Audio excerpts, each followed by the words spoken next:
Oui, ce que j'ai simplement envie de partager avec vous, c'est que l'histoire est un éternel recommencement.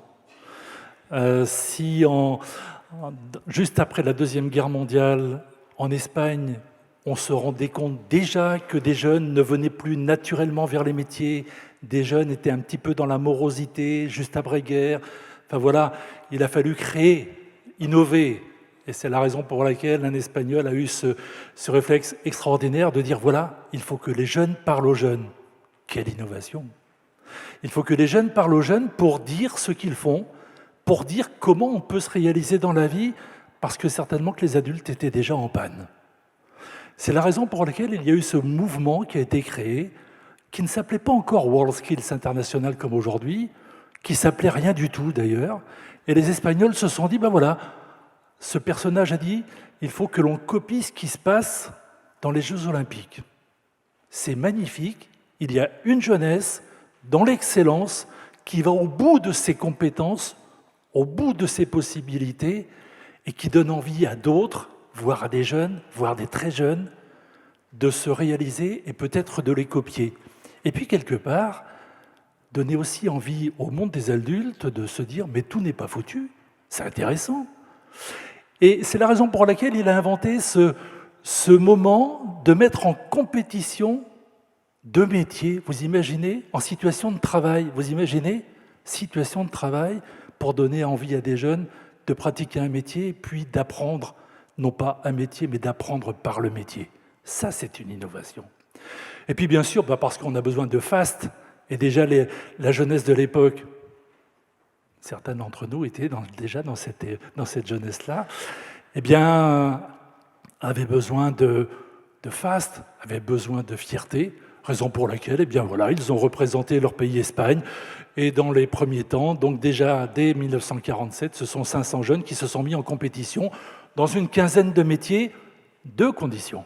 La première, il fallait que les jeunes soient jeunes, à l'époque moins de 20 ans.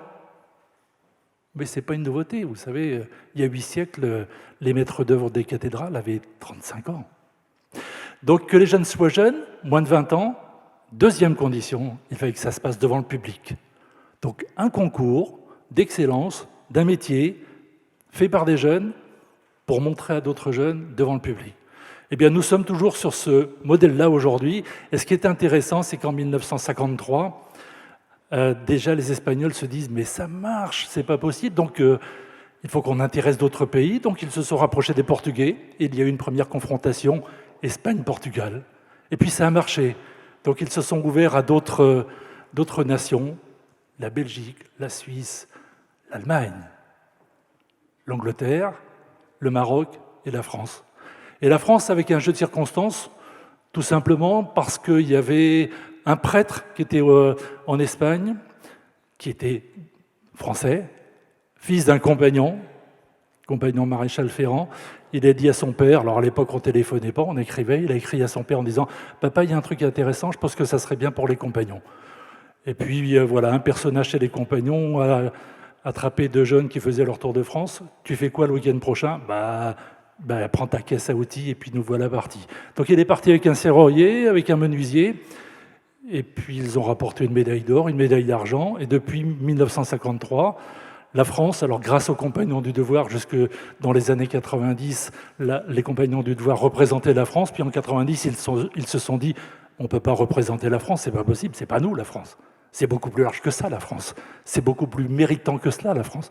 Donc ils ont constitué un comité français des Olympiades des métiers, qui est aujourd'hui le COFOM WorldSkills France, qui est membre d'une magnifique organisation mondiale, WorldSkills International, 80 nations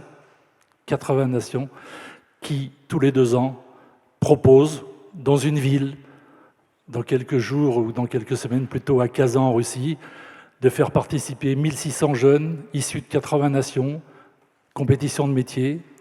On attend 300 000 personnes, 300 000 visiteurs qui, pendant 4 jours, vont être en compétition de métier. Ce que je vous propose simplement, c'est peut-être un petit film qui va vous résumer en 2 minutes ce que c'est, tout simplement.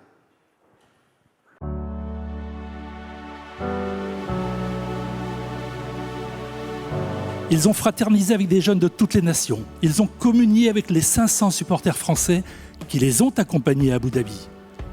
Ils ont été considérés comme des stars, qu'ils sont d'ailleurs. Ils ont donné le meilleur de ce qu'ils sont et de ce qu'ils font.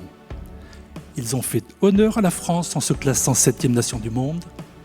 Ils sont, à mes yeux, simplement des très grands au regard de leur âge. Vous le savez, toutes les stars ne sont pas qu'au Parc des Princes. Ils sont aussi dans les entreprises, dans les villes et les villages de France. Nous pouvons leur faire confiance car ils sont notre avenir et pour reprendre les propos de Woody Allen, je m'intéresse beaucoup à l'avenir car c'est là que j'ai décidé de passer le reste de mes jours. Vous êtes des modèles pour d'autres jeunes, pour ceux qui sont dans vos disciplines, qui savent que s'ils travaillent au maximum, s'ils se donnent, s'ils ne comptent pas leurs efforts, eh ben, ils pourront, comme vous l'avez fait, réussir à emporter une compétition internationale. Et vous êtes aussi un exemple pour des tas de jeunes qui se demandent ce qu'ils peuvent faire et bien souvent pour lesquels on n'a pas éclairé ces métiers, ces disciplines, ces passions. Chaque jeune, et moins jeune, doit trouver sa place dans la société et l'économie. Sa place, c'est celle qu'il décide de se construire. Et c'est une part d'excellence, parce qu'à chaque fois, dans le métier qu'il va choisir, le secteur qu'il va choisir, il va se réaliser s'il peut être au meilleur de lui-même. Ce qui tient un pays dans les heures les plus difficiles, c'est la passion qui porte les concitoyens. C'est le temps, l'engagement que donnent les concitoyens. C'est le fait que dans chacune et chacun d'entre vous, il y a quelqu'un qui va décider de s'occuper d'un autre pour lui apprendre un métier. C'est ça qui fait une nation.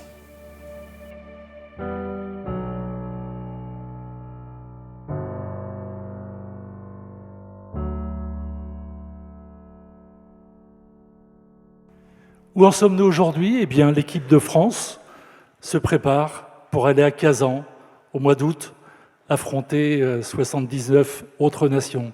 Ils sont dans l'excellence, dans le très haut niveau.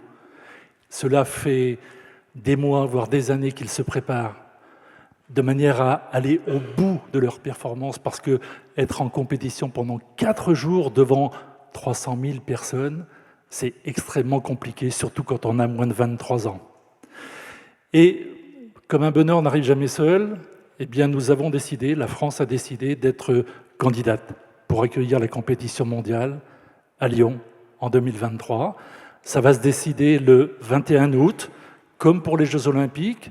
Les 80 nations vont voter, un pays égale une voix, et c'est entre la France et le Japon, puisque nous sommes les deux en compétition, c'est l'un des deux pays qui va remporter cette magnifique aventure. Et au-delà de cette compétition, qui sera forcément belle, si elle se passe en France, c'est mieux. Si elle se passe au Japon, elle sera forcément belle aussi. Au-delà de ça, moi, ce qui m'intéresse, c'est l'histoire que nous allons construire ensemble. C'est l'histoire... cela fait une trentaine d'années que je voyage un petit peu dans le monde des métiers, étant moi-même un homme de métier. Dans le monde des métiers, dans le monde des organismes de formation et de tous ceux qui font énormément de choses pour la jeunesse de notre pays, comme pour la jeunesse du monde.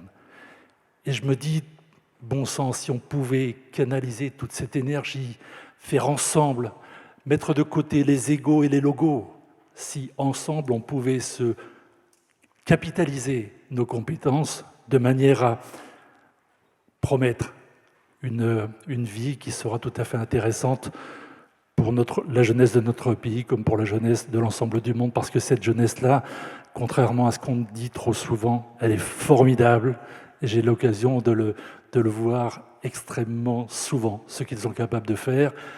Aller au bout de leurs compétences, c'est un chemin extraordinaire. Donc nous avons un vrai deal à monter. Et puis, je fais un parallèle forcément par rapport à ce qu'a dit Marc, à la magnifique mission gouvernementale qui m'a été confiée il y a quelques jours, quelques semaines, tout simplement à prendre en charge le chantier de France. Parce que c'est la même chose. Que ce soit la compétition pour Lyon 2023 ou que ce soit pour construire Notre-Dame, on a dans l'un et l'autre cas de magnifiques objets. Je suis trivial en disant ça. De magnifiques objets à réaliser. Mais au-delà de ce qui va être réalisé, ce qui est intéressant, c'est comment, avec qui et pourquoi. C'est ça qui est intéressant. Dans les deux cas, nous avons une occasion magnifique, magnifique, de monter la compétence, de montrer la compétence, de monter la performance, de montrer la passion, de montrer la transmission. Et c'est ça qui doit nous motiver, et au-delà de tout ça, de montrer l'innovation. C'est tout simplement l'objet du mandat qui m'a été confié. Mandat compliqué, extrêmement compliqué, mais qui mérite vraiment le coup d'être réalisé, mais d'être réalisé avec un grand nombre. C'est la raison pour laquelle je mettrai tout en place pour faire participer un très grand nombre à ce magnifique chantier de Notre-Dame. Je vous remercie.